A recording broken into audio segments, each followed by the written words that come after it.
সাত সকালে বিরাট স্টেশনে তুলকালাম কাণ্ড। চলন্ত ট্রেনে মহিলার হাতে মিলল ব্যাগবন্দি শিশু। ছেলে ধরার সন্দেহে ট্রেনের ভেতরেই অভিযুক্তকে গণপিটুনি দেওয়ার অভিযোগ। পরে বিরাট স্টেশনে নামিয়ে জিআরপিওর হাতে তুলে দিলেন বাকি মহিলারা।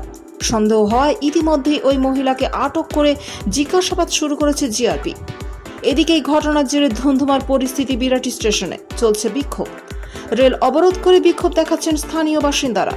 আটকে রয়েছে একাধিক ট্রেন, যার জেরে দুর্ভোগে পড়ছেন অফিস যাত্রীরাও। বুধবার সকালের ঘটনা। জানা গিয়েছে দত্তপুকুর থেকে শিয়ালদহগামী লোকাল ট্রেনের মহিলা কামরায় উঠেছিলেন ওই মহিলা। তার হাতে ছিল একটি বাজারে ব্যাগ।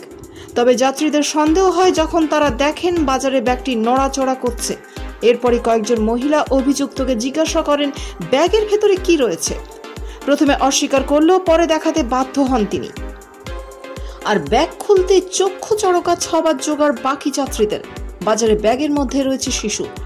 এরপরে অভিযুক্ত মহিলাকে ট্রেনের ভিতরে গণপিটুনি দেওয়ার অভিযোগ ওঠে। উত্তেজনা তৈরি হয় মহিলা কামরায়। ট্রেনটি বিরাট স্টেশনে পৌঁছলে জিআরপির হাতে তুলে দেওয়া হয় অভিযুক্তকে। ঘটনার তদন্ত শুরু হয়েছে। উল্লেখ্য, বেশ কয়েকদিন ধরে ছেলে ধরার সন্দেহে অশান্ত রয়েছে উত্তর 24 পরগনার একাধিক জায়গা। প্রথমে বারাসত, অশোকনগর, খড়দহ, বনগাঁ, গাইঘাটা সহ একাধিক জায়গায় স্রেফ ছেলে ধরার সন্দেহের বশে গণপিটুনি দেওয়ার ঘটনা ঘটছিল। এরপর আজকে এই ঘটনায় কার্যত চাঞ্চল্য সৃষ্টি হয়।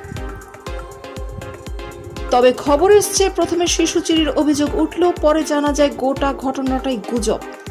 তদন্তের পর এই কথা জানিয়ে দিয়েছে জিআরপি। জানা গিয়েছে শিশুকে ব্যাগে করে নিয়ে যাওয়া হচ্ছিল না, মায়ের কোলেই রয়েছিল সে।